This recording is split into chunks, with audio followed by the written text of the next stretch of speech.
आज का ये कार्यक्रम देख करके जैसा मैंने कहा, निश्चित रूप से कोई भी व्यक्ति भारत का भविष्य किन सुरक्षित हाथों में और किस तरह से परिवर्तित हो रहा है, क्योंकि भारत का भविष्य का सृजन जिन संस्थानों में हो रहा है, उनकी क्षमता, उनका विवेक और उनका दर्शन, इन तीनों को देख करके निश्चित रूप से उसके मन में एक नए विश्वास का सृजन हुआ होगा कि इस यथार्थ सृजन के माध्यम से जिस लक्ष्य को लेकर के हम चलें, हमारा देश विकसित हो, हमारा देश विश्व का नेतृत्व करता हो, उस लक्ष्य को हम निश्चित रूप से प्राप्त करने वाले हैं। तो आजादी के बाद में,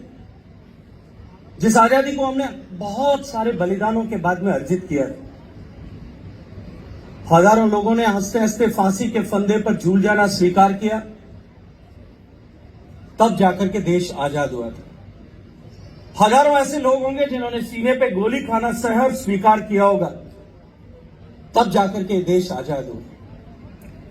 लाखों ऐसे लोग होंगे जिन्होंने यातनाएं सही होंगी, जेलों में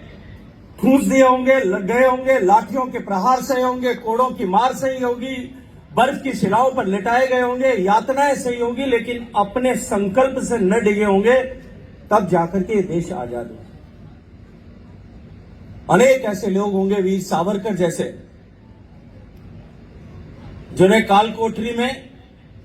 कोलू में बैल की जगह जोत दिया गया होगा, तब जाकर के ये देश आजाद हुआ।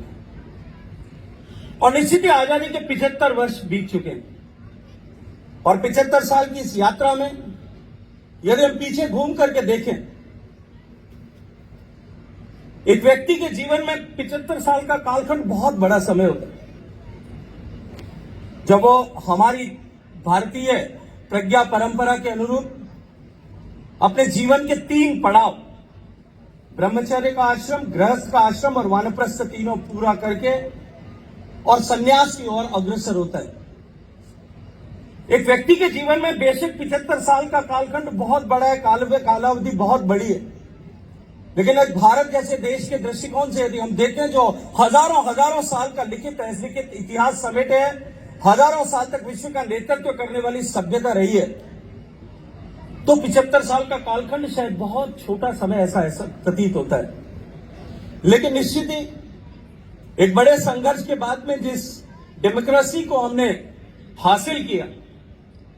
उसके बाद में 75 साल का अवसर जो हम लोगों के लिए इस आकलन का अवसर अवश्य है कि इस 75 साल में हमने क्या खोया और क्या पाया। यदि मैं एक दृष्टि से देखता हूं तो मुझे लगता है कि इस 75 साल के कालखंड में भारत प्रगति करते हुए निश्चित रूप से उस मुकाम पर आकर के खड़ा हुआ है कि हम नित्य प्रतिदिन अपने आप को भारतीय होने पर गर्व कर सकें। ऐसा कुछ न कुछ किसी न किसी क्षेत्र में जीवन के हर एक विधा में हासिल करते हैं। भारतवासियों के द्वारा, भारत के बेटे और बेटियों के द्वारा, खेल से लेकर विज्ञान तक, ऐसे हर एक क्षेत्र में कहीं न कहीं कोई न कोई सम्मान हम अर्जित कर सकें, हम गर्व कर सकें, अपने आप को भारतीय होने पर गर्व कर सकें, ऐसा निश्चित रूप से हासिल किया गया। हम सब उसके लिए अपने आप को गौरवशाली महसूस तो करते हैं, लेकिन जीवन के देखने की दृष्टि, जो दृष्टि हमारे ऋषियों मनीषियों ने दी कि हम 75 साल के बाद में एक राष्ट्र के नागरिक के रूप में, एक जिम्मेदार सदस्य के रूप में, या अपने जीवन में भी प्रत्येक प्रतिदिन या प्रति वर्ष या प्रति किसी एक समयावधि के बाद में इस बात का आकलन करें कि हम क्या प्राप्त कर सकते थे जो हम प्राप्त नहीं कर पाए। Because when we talk and think only about the laurels what we have earned और the success what we have achieved, then that success and that thought process gives a sense of self-complacency, and sense of self-complacency generates stability, और stability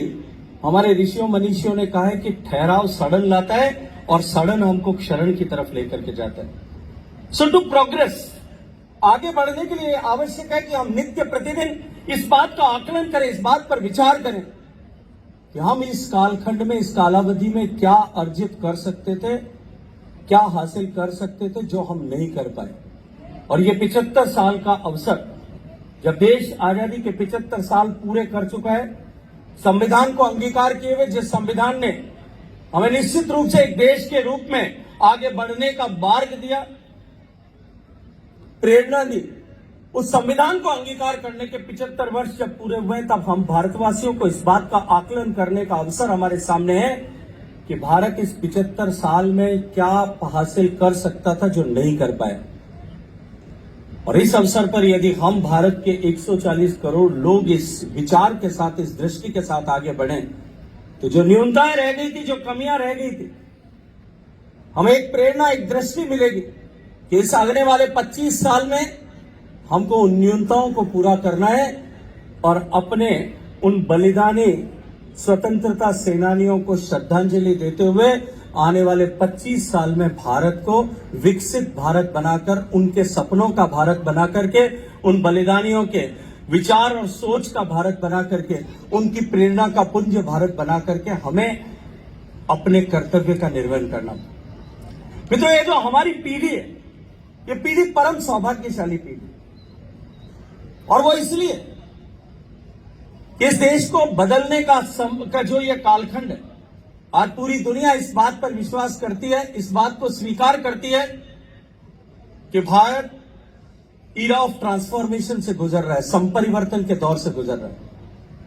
and this type of opportunity rarely comes into the life span of a country और a society और a person और N organisation. जब